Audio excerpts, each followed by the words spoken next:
모두 일어나서 오늘도 우리를 불러 예배케 하신 하나님께 감사하며 함께 사도신경으로 우리의 신앙을 고백하시겠습니다. 나는 전능하신 아버지 하나님 천지의 창조주를 믿습니다. 나는 그의 유일하신 아들 우리 주 예수 그리스도를 믿습니다. 그는 성령으로 잉태되어 동정녀 마리아에게서 나시고 본디오 빌라도에게 고난을 받아 십자가에 못 박혀 죽으시고 장사된 지 사흘 만에 죽은 자 가운데서 다시 살아났으며 하늘에 오르시어 전능하신 아버지 하나님 우편에 앉아 계시다가 거기로부터 살아있는 자와 죽은 자를 심판하러 오십니다. 나는 성령을 믿으며 거룩한 공교회와 성도의 교제와 죄를 용서받는 것과 몸의 부활과 영생을 믿습니다. 아멘.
예수 이름을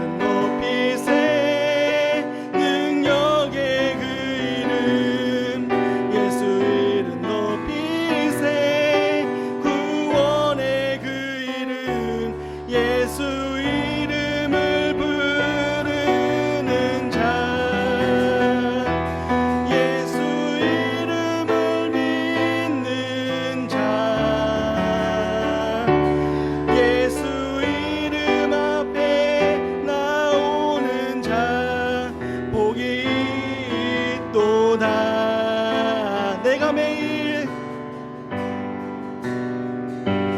내가 매일 십자가 앞에 더 가까이 가오니 구세주의 흘린 보배 피로선 나를 정케 하소서. 주의 음성을 내가 들으니 사랑한다 말일세. 믿는 마음으로 주께 가오니 나를 영접하소서. 주여 넓으신 은혜 베푸사 나를 받아주시고 나의 품은 뜻 주의 뜻같이 되게 하여 주소서. 내가 매일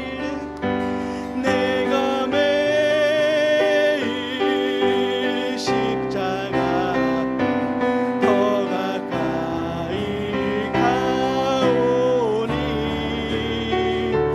구세주의 흘린 봄의 피로서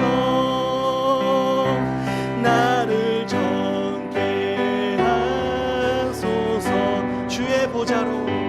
주의 보좌로 나아갈 때에 어찌 아니 기쁠까. 주의 얼굴을 항상 배우니 더욱 친근합니다. 우리 구주의 넓은 사랑을 증량할 자 없으며 주가 주시는 참된 기쁨도 헤아릴 수 없구나. 내가 매일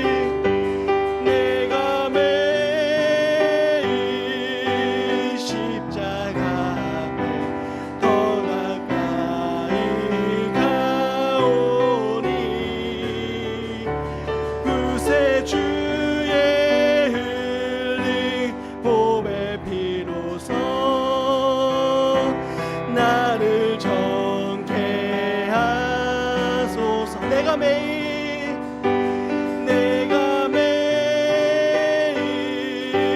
십자가 앞에 더 가까이 다오니 구세주의 흘린 봄의 피로서 나를 정케 하소서. 아멘. 예수 피를 힘입어 찬양하시겠습니다.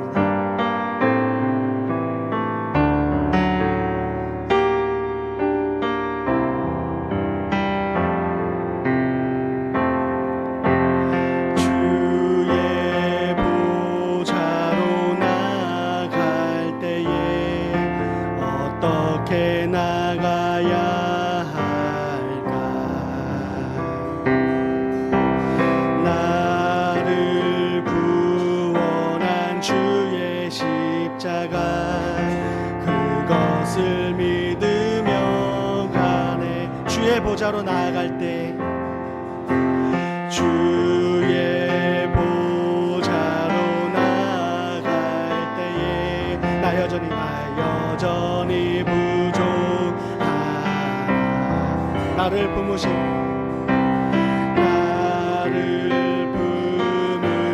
주의 그 사랑 그것을 믿으며 가네. 자격 없는 내 힘이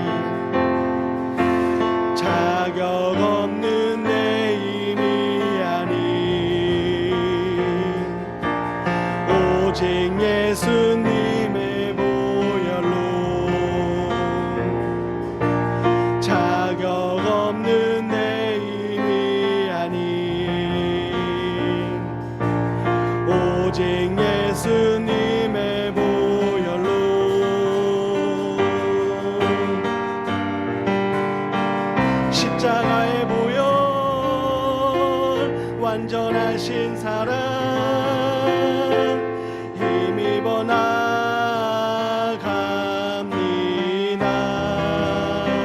십자가의 보혈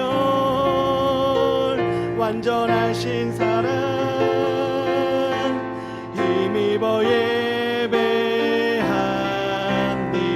주의 보좌로 나아갈 때 주의 보좌로 나아갈 때에 어떻게 나가야 할까? 나를 구원한 주의 십자가 그것을 믿으며 가네. 자격 없는 내 힘이 아닌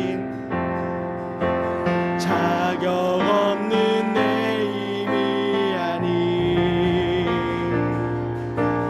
오직 예수님의 보혈로 자격 없는 내 힘이 아닌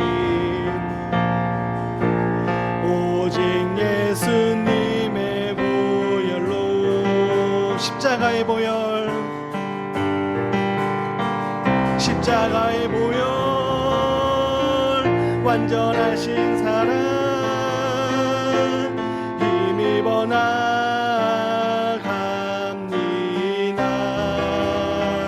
십자가의 보혈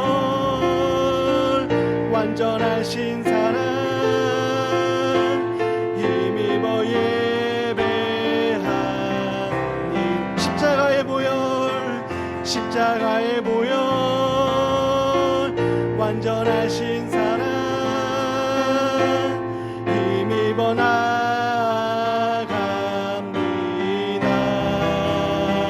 십자가의 보혈 완전하신 사랑 힘입어 예배합니다. 예배합니다. 찬양합니다. 주님만 날 다스리소서. 예배합니다. 찬양합니다. 주님 홀로 높임 받으소서. 완전하신 나의 주 완전하신 나의 주 그의 길로 날 인도하소서.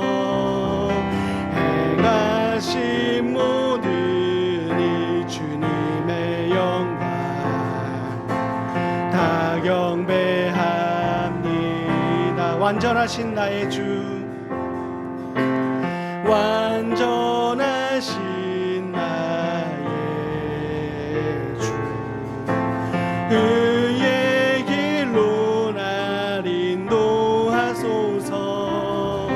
행하신 모든 일 주님의 영광 다 경배합니다. 예배합니다. 찬양합니다. 주님만 날 다스리소서.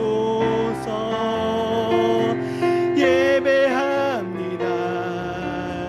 찬양합니다. 주님 홀로 높임 받으소서.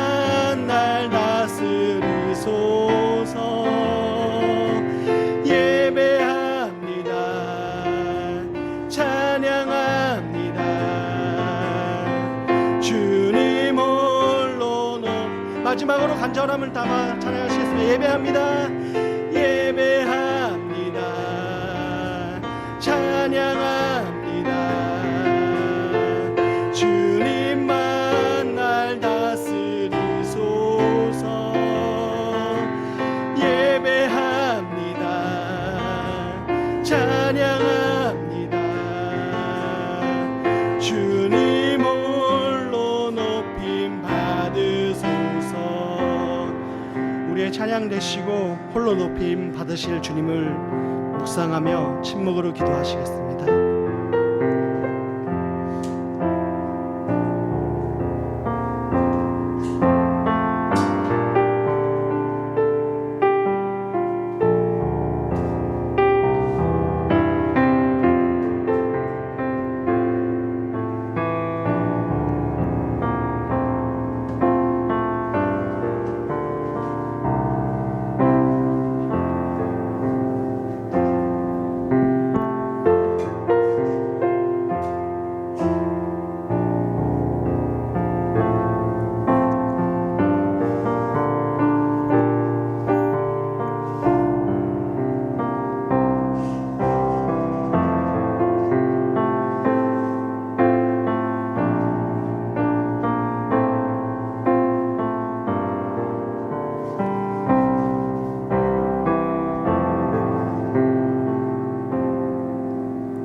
사랑하는 주님, 오늘도 주의 자녀가 이 자리에 하나님께 예배하러 왔사오니 혹 우리의 불의한 모습이 있다면 회개케 하여 용서하여 주시고, 우리가 하나님 앞에 자랑하고 하나님께 아뢰고 싶은 거 있다면 하나님께서 기뻐 받아주시고, 또한 감사의 조건 또는 우리의 기도의 마음들 다 모아 아버지 되신 하나님께 아뢰겠사오니 우리의 모든 마음을 받아주옵소서.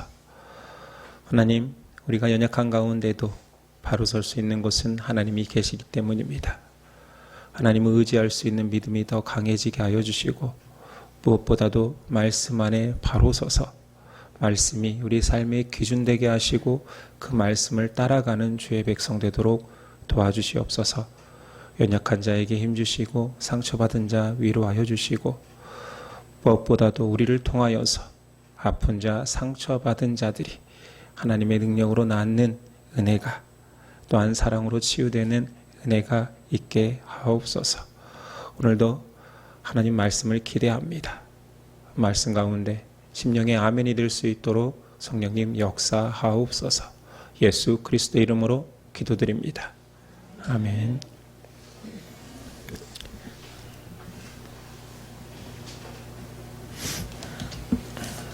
우리 다 같이 일어나셔서 십계명 낭독이 있겠습니다. 하나님이 이 모든 말씀으로 말씀하여 이르시되, 나는 너를 애굽 땅 종되었던 집에서 인도하여 낸 내 하나님 여호와니라. 제1은 너는 나 외에는 다른 신들을 내게 두지 말라. 제2는 너를 위하여 새긴 우상을 만들지 말고, 또 위로 하늘에 있는 것이나 아래로 땅에 있는 것이나 땅 아래 물속에 있는 것에 어떤 형상도 만들지 말며 그것들에게 절하지 말며 그것들을 섬기지 말라. 제3은 너는 내 하나님 여호와의 이름을 망령되게 부르지 말라. 제4는 안식일을 기억하여 거룩하게 지키라. 제5는 내 부모를 공경하라. 제6은 살인하지 말라. 제7은 간음하지 말라. 제8은 도둑질하지 말라. 제9는 내 이웃에 대하여 거짓 증거하지 말라. 제10은 내 이웃의 집을 탐내지 말라. 예수께서 이르시되, 내 마음을 다하고 목숨을 다하고 뜻을 다하여 주 너의 하나님을 사랑하라 하셨으니, 이것이 크고 첫째 되는 계명이요 둘째도 그와 같으니 내 이웃을 내 자신같이 사랑하라 하셨으니, 이 두 계명이 온 율법과 선지자의 강령이니라. 아멘.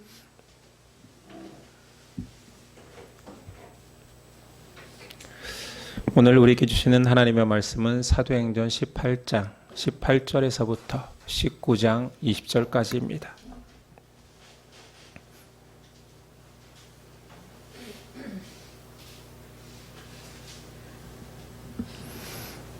사도행전 18장 18절로 19장 20절까지 아주 길지만 우리 다 봉독하도록 하겠습니다. 18장 18절입니다. 저 여러분들이 한 절씩 교독할게요. 바울은 더 여러 날 머물다가 형제들과 작별하고 배 타고 수리아로 떠나갈새 브리스길라와 아굴라도 함께 하더라. 바울이 일찍이 서원이 있었으므로 갱그리아에서 머리를 깎았더라.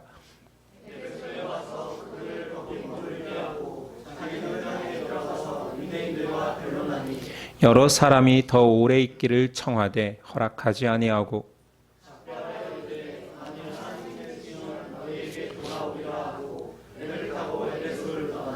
가이사라에 상륙하여 올라가 교회의 안부를 물은 후에 안디옥으로 내려가서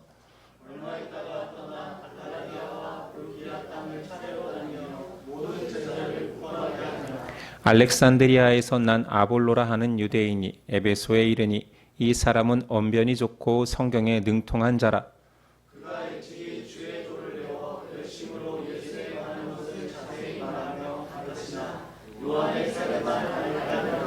그가 회당에서 담대히 말하기 시작하거늘 브리스길라와 아굴라가 듣고 데려다가 하나님의 도를 더 정확하게 풀어 이르더라.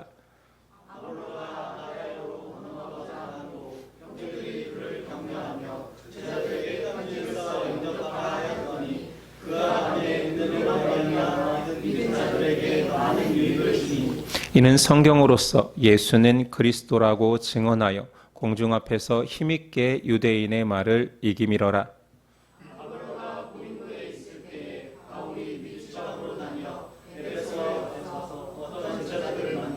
이르되 너희가 믿을 때에 성령을 받았느냐?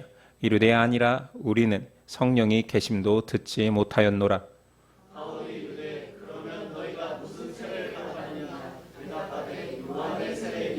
바울이 이르되 요한이 회개의 세례를 베풀며 백성에게 말하되 내 뒤에 오시는 이를 믿으라 하였으니 이는 곧 예수라 하거늘 바울이 그들에게 안수함에 성령이 그들에게 임하심으로 방언도 하고 예언도 하니 바울이 회당에 들어가 석 달 동안 담대히 하나님 나라에 관하여 강론하며 권면하되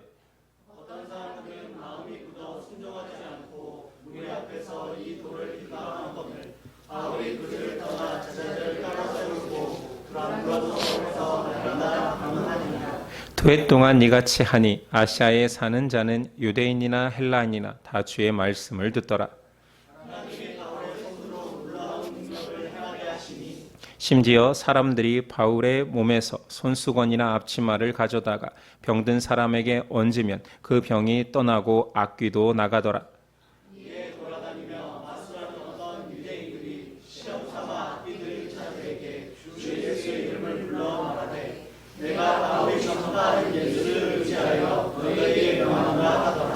유대의 한 제사장 스게와의 7 아들도 이 일을 행하더니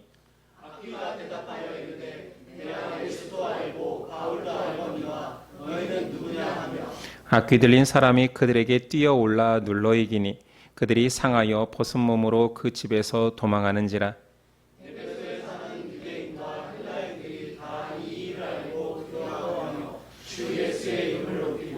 믿은 사람들이 많이 와서 자복하여 행한 일을 알리며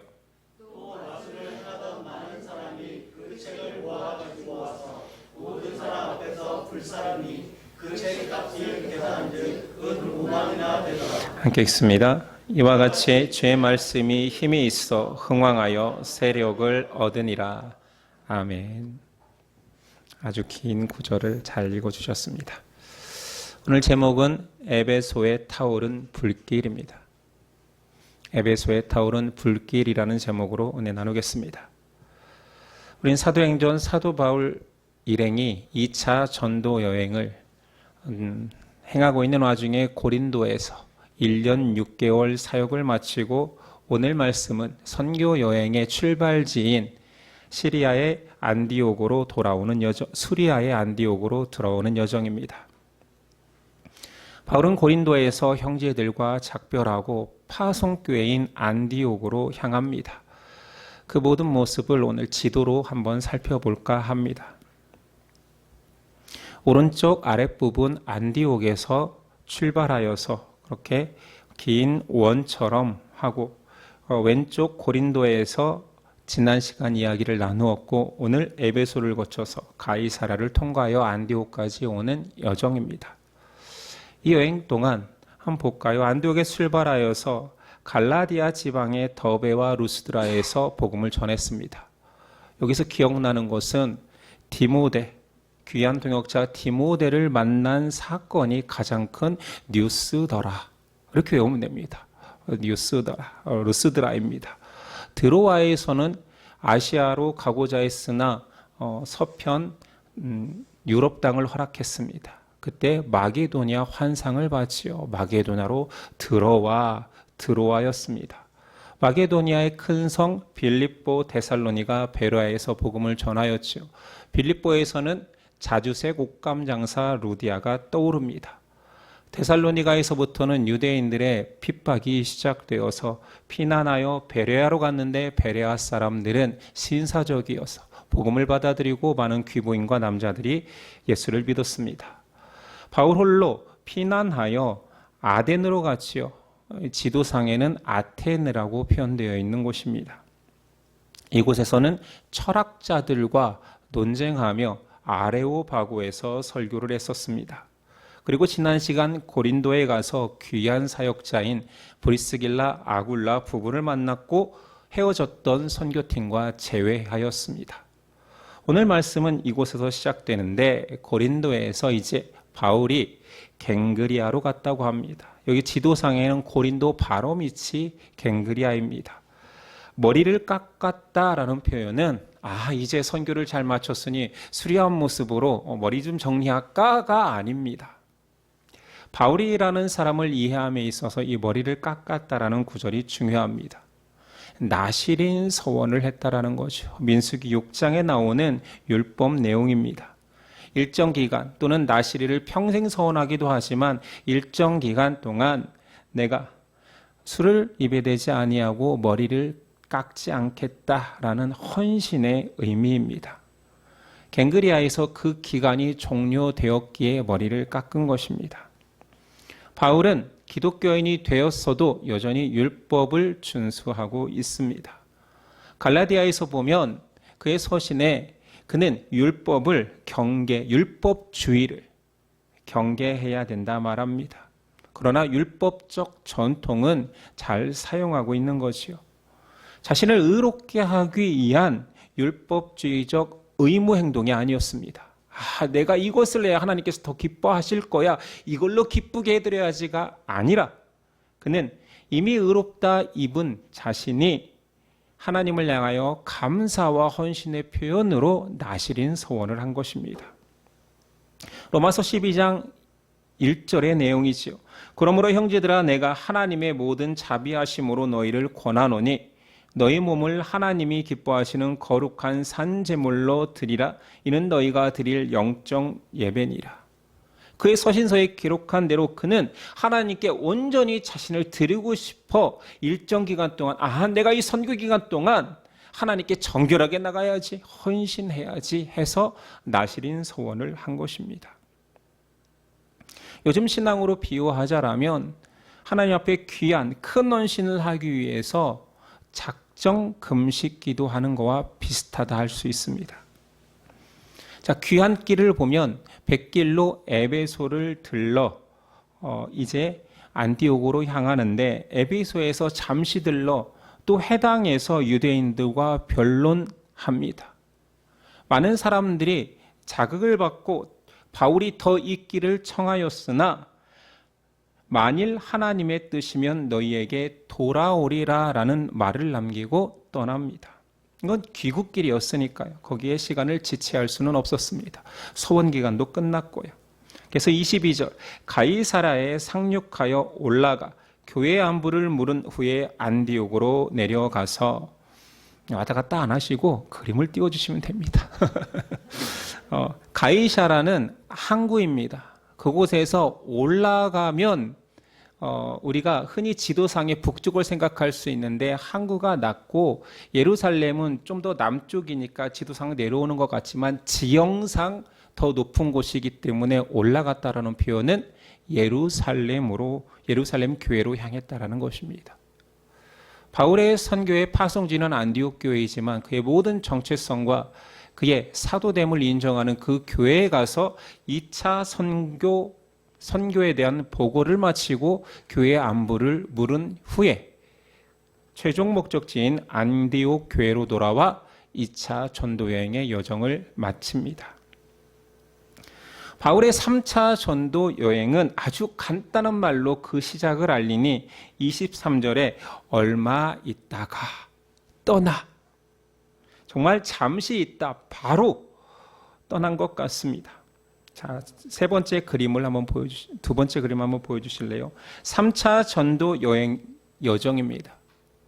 보다시피 2차 전도 여행 그 루트와 별반 다르지 않습니다. 2차 전도 여행이 복음의 씨뿌림이었다면 3차는 씨뿌린 그곳에 싹이 잘 트고 있는지, 교회가 개척된 그곳의 형제들이 잘 정착했는지 뿌리 내리고 굳건함을 살피는 여정이었습니다. 그래서 이미 개척한 교회들을 재방문하는 여행이었지요. 바울의 관심은 단순히 숫자를 늘리는 게 아니었습니다. 내가 수많은 교회를 개척해야지가 아니라 세워진 교회에 대해서 책임을 지고 교회의 성숙과 제자들의 견고함에 관심이 있었습니다. 2차 전도 여행이 그래서 경로와 비슷한 것입니다. 자기가 세워진 교회를 계속 방문하는 거지요. 갈라디아와 부르기아 지역에 전도한 교회들을 먼저 방문하였고, 그리고 3차 전도 여행의 핵심 지역인 에베소에 들립니다. 왜냐하면 2차 전도여행 돌아올 때 잠깐 들렀는데 복음에 관심이 많았어요. 그러나 어떤 사정인지 오래 머물지 않고 바로 전도를 마무리하기 위해서 돌아왔기 때문에 3차 때 가장 많이 머문 곳은 에베소입니다. 에베소에 사실은 고린도에서 에베소로 향할 때 고린도에서 가장 중요한 동역자였던 브리스길라 아굴라 부부도 귀한 길에 참여하였고, 이미 에베소 지역에 그 두 부부를 남겨놓은 상태였습니다. 이미 남겨놓은 그 에베소 지역에서 브리스길라 아굴라는 아주 특별한 만남이 있었습니다. 아볼로라는 유대인에게 복음을 전한 것이지요. 성경은 아볼로를 언변이 좋다, 아주 말을 잘한대요. 그리고 성경에 능통하답니다. 구약 성경이겠지요. 그러나 그는 세례 요한의 세례만 알 뿐이었습니다. 26절, 그가 회당에서 담대히 말하기 시작하거늘 브리스길라와 아굴라가 듣고 내려다가 하나님의 도를 더 정확하게 풀어 이르더라. 아니, 한 청년 하나가 회당에서 말씀을 전하는데 너무 말이 청산유수인 거예요. 엄청난 설교자인 거예요. 그런데 제가 예수 복음을 잘 모른다고 해서 데려와서 그 유능한 설교자에게 복음으로 무장을 시키고 신학적으로 완성시킨 부부가 이 브리스길라 아굴라 부부입니다. 아볼로가 복음으로 무장하자 그는 아가야 땅으로 가고 싶어 합니다. 아가야는 위에 마게도니아 밑에 아가야의 수도인 고린도를 가고 싶다라는 의미입니다. 이미 고린도에서 브리스길라 아굴라가 교회를 세우고 원자들이잖아요. 그래서 추천서를 써줍니다. 아볼로가 고린도에서 믿는 자들에게 많은 유익을 주고 특별히 말을 잘하고 설교를 잘한다고 했잖아요. 그가 그곳에서 예수가 그리스도임을 전파합니다. 아볼로가 고린도 교회에 얼마나 영향력이 있었는지는 훗날 바울이 고린도에 편지를 보낸 그 서신에서 등장합니다. 안타깝게도 고린도 교회는 문제가 있었으니 교회가 쪼개지고 당파 싸움이 있었습니다. 이 당파 중에 나는 우리 개척자 바울파다. 나는 그 뛰어난 설교자 아볼로파다라고 할 정도로 이때 아볼로가 사역하였고 그 파당이 생길 정도로 유능했습니다. 물론 나쁜 의미의 당파 싸움이지만요. 고린도 교회에는 참고로 게바파도 있었습니다. 그래도 초대교회 예루살렘의 수장인 게바를 따라야지 베드로를 따라야지 하는 게바파도 있었고, 무슨 소리냐? 우리는 예수만 따른다 그리스도파도 있었습니다. 참 우습지요. 나중에 고린도전서를 나눈다라면 이 당파 싸움에 대해서 상세히 알아봅시다. 여기서 말하고 싶은 것은 아볼로가 그만큼 뛰어난 설교자여 고린도 교회에 영향력이 있었던 지도자였음을 말하고 싶은 것입니다. 자, 이 사건이 바울이 에베소 사역을 하기 전에 있었던 브리스길라 아굴라의 사역이었습니다. 바울이 에베소에 도착합니다. 에베소에 있는 교인들을 만나서 처음으로 하는 질문은 믿을 때 성령을 받았느냐 묻습니다. 그들이 대답은 성령에 듣지도 못했는데요. 우리는 요한의 세례만 알 뿐입니다라고 말합니다. 여전히 아볼로와 비슷한 상태인 거지요. 복음에는 호의적이지만 성령을 알지 못하는 상태입니다. 그래서 바울이 찬찬히 설명해 줍니다. 요한의 세례는 뒤에 오시는 진짜 메시아를 준비하는 회개의 세례다. 그러니 요한의 세례는 본편이 오는데 예고편일 뿐인다라고 설명해 주는 거지요. 그들에게 온전한 복음을 설명해 주고 예수의 이름으로 세례를 베풀고 안수하자 성령이 임하여 방언도 하고 예언도 하게 됩니다. 이 과정을 보고 또 오해하는 사람들이 생긴 거예요. 현대 신학에서도. 이 회심의 과정은 단계인가 보다. 예수님을 심정적으로 믿는 것 따로 성령이 임하는 것 따로인가? 예배소의 교인들이 예수님을 믿고 따르는 사람들이니까 모였을 텐데 바울이 와서 그들에게 세례를 베푸니 성령이 임하였다고? 그래서 자꾸 착각하는 거죠. 잘못 해석하여서 성령의 역사인 방언이 나타날 때야 진정한 회심이다. 2단계의 완성이다라고 주장하는 교단이 있었습니다. 지금은 그게 잘못된 것을 수정하여서 그렇게까지 과격하게 말하지는 않지만 심정적으로는 아직도 방언도 못하는데 구원 받겠어? 방언 못하면 성령이 임한 거 아니야? 라고 생각하고 있습니다. 잘못된 해석이죠.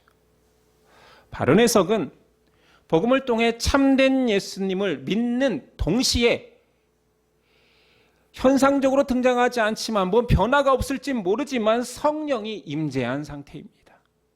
성령이 아니고서는 그리스도를 주라 고백할 수 없기 때문입니다. 로마서 8장 9절. 만일 너희 속에 하나님의 영이 거하시면 너희가 육신에 있지 아니하고 영에 있나니 누구든지 그리스도의 영이 없으면 그리스도의 영은 성령이잖아요. 그리스도의 사람이 아니라. 성령이 아니고서는 예수를 주라 고백하는 하나님의 사람이 될 수 없습니다. 여기서 오해하지 말고 여기서 강조되는 것은 참 성도는 예수 중심의 믿음은 성령의 내주를 통해 이루어진다입니다. 이제 오해하면 안 되겠죠? 바울은 처음에는 회당에서 석 달 동안 하나님 나라를 강론합니다. 아니, 앞서 고린도 교회에서 회당에서 자꾸 복음을 전하니 유대인들이 방해하고 반박하고 싸우고 핍박하니 내가 다시는 회당에서 전하지 않겠다. 나는 이방인에게 내가 가겠노라 했는데 또다시 회당에서 3달 동안 가르칩니다. 이게 버릇이 무서워요. 근데 단순히 이것은 바울의 버릇이 아니라 동족을 향한 사랑 같습니다. 또 오니 안타까운 거야. 아니, 우리가 기다리던 메시아가 왔는데 저들은 아직도 메시아를 기다린다니 안타까운 것 같습니다. 그래서 나는 이방인에게로 갈 거야 하지만 또 내 동족도 살려야지. 3달 동안 그렇게 회당을 기웃거리면서 강론을 하지만 결과는 그들이 마음이 굳어 복음을 비방합니다. 할 수 없이 바울은 그래, 이방인들과 복음에 관심이 있는 사람들에게 복음을 잘 가르치자. 회당을 떠나 두란노 서원을 세웁니다. 한국 기독교 출판사 중에 두란노 서원이라는 유명한 출판사가 있는데 여기서 이름을 차용한 것입니다. 이곳에서 2해 동안 가르치니 많은 유대인과 헬라인이 다 주의 말씀을 듣게 됩니다. 뿐만 아니라 11절이야. 하나님이 바울의 손으로 놀라운 능력을 행하게 하시니 심지어 사람들이 바울의 몸에서 손수건이라 앞치마를 가져다가 병든 사람에게 얹으면 그 병이 떠나고 악귀도 나가더라. 바른 복음이 선포되면 외적으로 내적으로 변화가 일어납니다. 바울이 두란노 소원에서 온전한 복음을 제대로 가르쳐 주기 시작하니 외적 능력으로 병든 사람과 귀신 들린 자가 치유를 받는 것입니다. 위대한 설교자 바울은 손수건만 얹어도, 앞치마만 얹어도 수많은 사람이 낫는데, 위대하지 않은 설교자 고성덕은 지금 감기에 걸렸습니다. 누구는 치유하는데 말이에요. 여기서 말하고 싶은 것은 병 고침에 초점이 있는 것이 아니라 변화입니다. 외적 변화가 일어나는 거지요.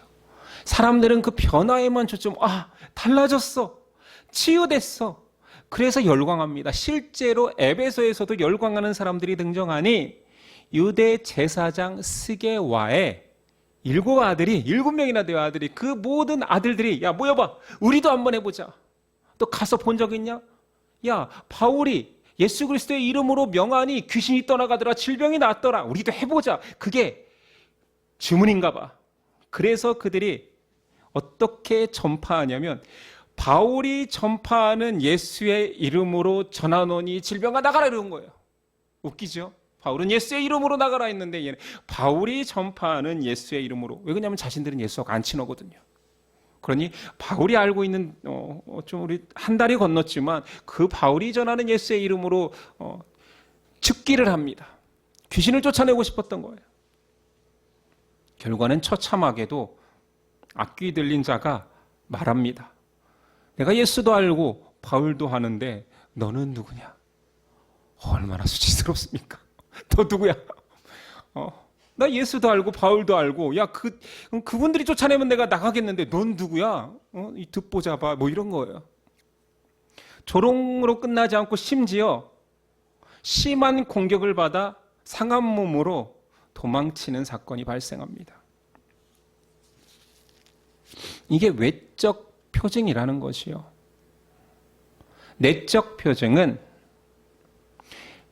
이 일이 있은 이후에 더 많은 사람들이 예수 이름을 찾고 많은 신자들이 와서 죄를 회개합니다. 심지어 자신들이 지금까지 모으고 쌓아왔던 마술책들을 가져와 불사릅니다. 그 값이 은 5만이래요. 이는 내적으로 변화된 상태인 거죠. 가치관이 변하고 있는 것입니다. 지금까지 의지하였고 추종하던 그 모든 것들이 쓰레기와 같이 여겨졌기 때문에 불태워버린 것입니다. 바른 복음이 선포되는 곳, 하나님의 말씀이 선포되는 곳은 곳에는 삶이 무너진 사람들과 우상에 사로잡힌 사람들이 변화됩니다. 내적, 외적, 전인격적 변화가 말씀으로 말미암아 이루어지는 것이지요. 바울의 에베소 사역을 아주 간결한 한 문장으로 결론 짓고 있습니다. 20절.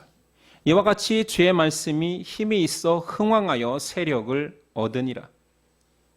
그래서 단정하는 것은 바울이 능력을 행한 것이 아닙니다. 주의 말씀, 그 메시지 자체가 능력이 있음을 말하고 있습니다.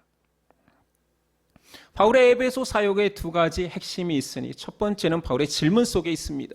너희가 믿을 때 성령을 받았느냐? 성령 없는 기독교인은 존재할 수 없기 때문입니다. 교회는 성령을 아직 받지 못한 구도자와 성령을 받은 회심자가 섞여 있는 공동체입니다. 몸은 여기 있을 수 있지만 이곳에도 믿음이 없는 자가 존재할 수 있다라는 거지요. 교회는 단순히 사람들의 모임으로 윤리를 강조하는 곳이 아닙니다. 단정적으로 성령이 거하시는 그리스도의 몸이 교회입니다. 많은 한국 사람들 교회를 다니고 제 주변 사람들 교회는 다니지만 여전히 예수 복음도 제대로 알지 못하고 성령의 임재도 경험하지 못한 사람이 많습니다. 오늘날 교회 안에서는 도덕적 권면이 강조되지요. 잘 살아라, 열심히 살아라, 착하게 살아라. 뭐 힘이 되면 주변 사람 좀 돌봐라. 또는 교회를 열심히 해라, 헌신해라, 새벽부터 나와라, 헌금해라. 성도가 예수 그리스도의 복음을 제대로 알고 믿고 성령의 인격적 체험과 고백이 있어야 될 그곳에서 그냥 인간적 좋은 나눔만 있는 공동체로 변질되기 쉽다라는 것입니다. 제가 부목사로 있을 때 세례 교육을 담당한 적이 있습니다. 한 나이 지긋한 여 집사님이 자신의 며느리를 전도하여서 며느리가 세례 교육을 받으러 오는데 혼자 오면 어색할까 봐 같이 오셨어요. 제가 첫날 교육에 그때는 전도지를 통하여서 복음 전반적인 것들을 설명하는 시간을 가졌습니다. 내비게이터에서 나온 브릿지로 복음을 설명하였습니다. 다 전하고 나니 따라오신 그 노 여집사님이 더 은혜를 받아서 하는 말이 왜 이런 거 여태 안 가르쳐줬냐요. 너무 당황스러웠습니다. 아니, 전도지는 새신자용 아니면 구도자용 밖에서 전도할 때 쓰는 용도잖아요. 근데 여태 이것을 왜 안 가르쳐줬냐라는 거예요.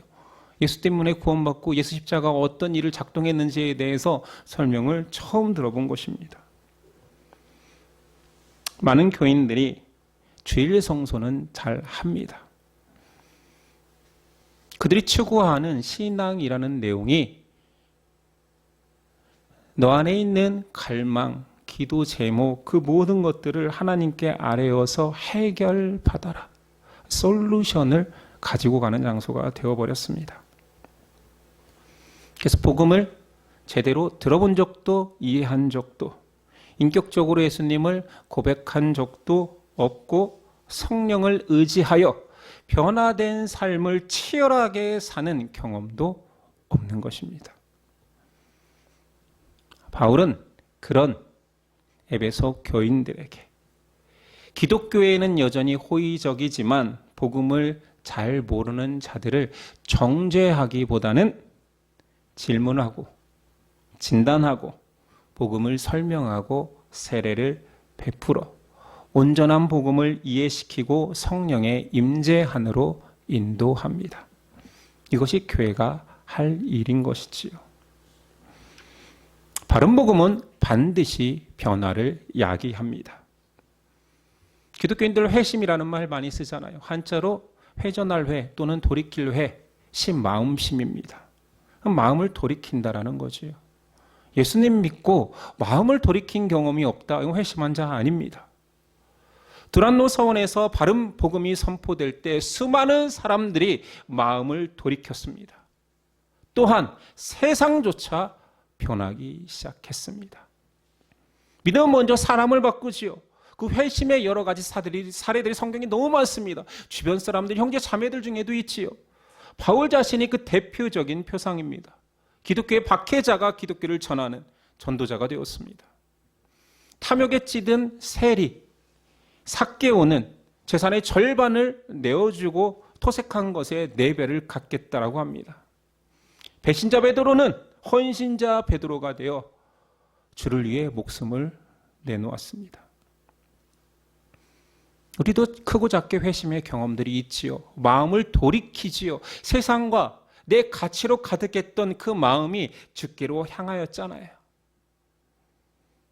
단적인 예로는 수많은 사람들이 예수님을 믿게 되고 술, 담배를 끊습니다. 술, 담배는 기호식품일 뿐입니다. 그게 죄다 아니다를 말하는 것이 아니에요. 주를 믿게 되니 뭐라도 바꾸고 싶은 거예요. 가장 일반적인 것이 그거일 뿐인 거지요.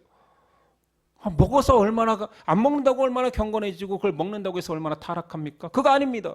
그냥 주를 향한 내 마음의 변화를 상징하는 것이 술, 담배이기 때문에 강조되는 것입니다. 작은 변화일지 모르지만 변하고 있다는 것이 중요한 것입니다. 복음은, 하나님의 말씀은 세상을 바꿉니다. 에베소에 어떤 일이 일어납니까? 우리는 단순히 사람들이 그렇게 맛을 책이 많아? 무슨 책이 그렇게 많은데 은 5만 은 한 전은 한 사람 성인의 하루 품삯입니다. 은 5만이면 어림잡아 지금 돈으로만 환산해도 50억이에요. 아니 얼마나 많은 책을 가지고 와 광장에서 불살랐으면 50억 원의 치가 불타고 있는 것입니다. 다 다 마술사예요, 에베소의 교인 사람들은? 아니에요. 그 당시에 마술책이라 함은 오늘날의 성공의 책, 출세의 책, 어떻게 하면 내가 높아질 수 있을까? 어떻게 하면 내가 더 많은 것들을 벌 수 있을까에 대한 책입니다. 그 모든 가치관을 태워버렸다는 상징적인 현상인 거지. 에베소에는 현대에서도 세계 7대 불가사리라 불리는 가장 꼭대기 아데미 신전이 있었습니다. 어마어마한 위용을 자랑하던 아데미 신전. 그곳에서 에베소 사람들은 모든 아데미 신 앞에서 신의 가호를 빌고 자신의 영광과 평안을 위해서 기도했던 자들입니다. 그러니 그들이 내놓은 우상의 책이 은 5만이나 되는 거예요. 그걸 태워버렸습니다. 도시 전체가 엄청난 변혁을 겪은 거지요. 말씀이 육신이 되어서 오신 예수의 복음이 세상 가치관을 뒤엎은 것입니다.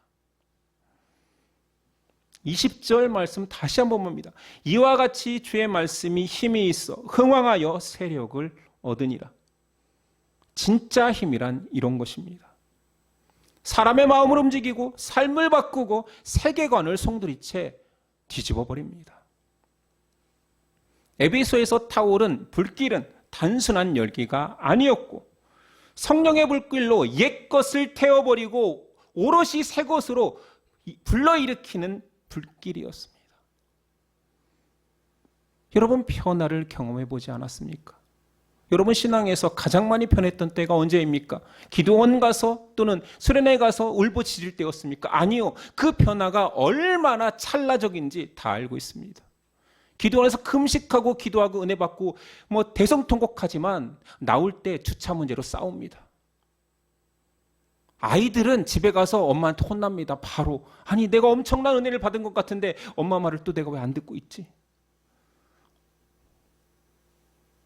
진정한 변화는 하나님의 말씀 속에 있습니다.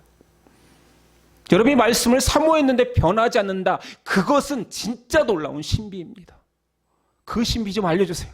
내가 말씀을 오랫동안 사모했는데 하나도 안 변했는데요. 저는 그런 사람을 본 적도 없습니다. 그렇게 고백한 사람 있을 수도 없습니다. 하나님의 말씀은 능력이거든요. 우리가 복음으로 변화된 성도된 자 아닙니까? 내가 아직 성령도 모르고 말씀의 변화도 모른다라면 사모하면 됩니다. 교회는 구도자가 있어도 됩니다. 있어야 더 건강합니다. 도를 찾지 못했다라면 진리를 찾지 못했다라면 하나님의 말씀을 구하십시오. 이미 경험한 자라면 그 불길이 다 사그러들어 재가 된 상태가 되지 않도록 다시 말씀을 붙듭시다. 내 변화의 시점에 하나님의 말씀이 얼마나 귀했는지 다시 떠올려 봅시다. 이 감격을 잊지 않고 또한 이 감격을 전하는 저와 여러분 되기를 소망합니다. 기도하겠습니다.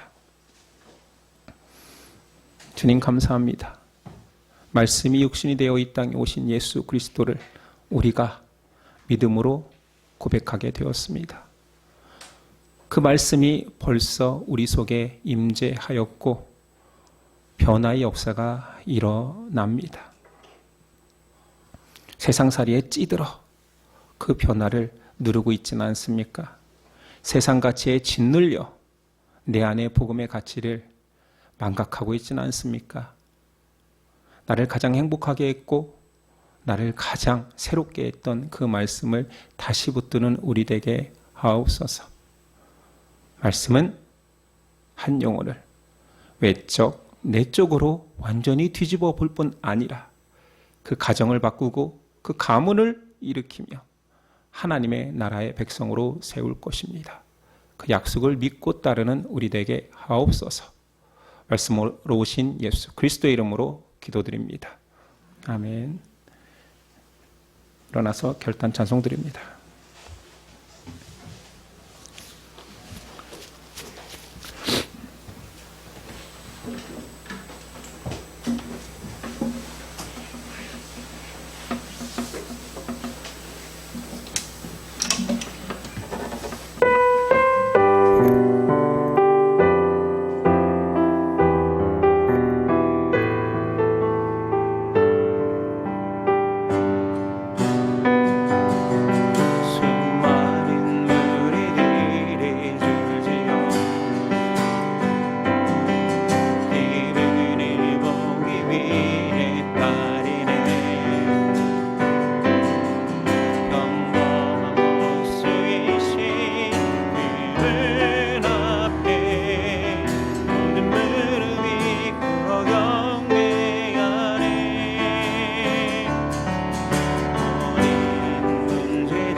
기도하겠습니다. 이제는 우리 주 예수 그리스도의 은혜와 아들을 보내신 하나님의 사랑과 영원히 우리와 함께 하시는 성령의 교통하심이 지금부터 영원히 함께 하시기를 간절히 축원하옵나이다. 아멘.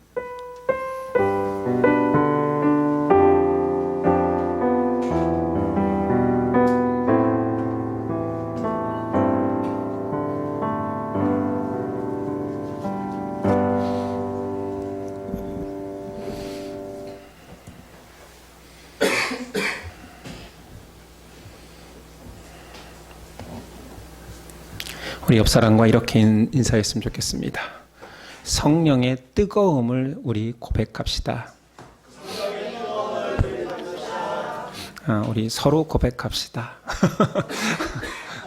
제가 안 했나요? 그렇게? 저도 지금 정신이 없어서요. 오늘은 둘째 주 소그룹으로 모이겠습니다. 좋은 나눔 되셨으면 좋겠고요. 예배를 마치겠습니다. 한 주간도 승리하십시오.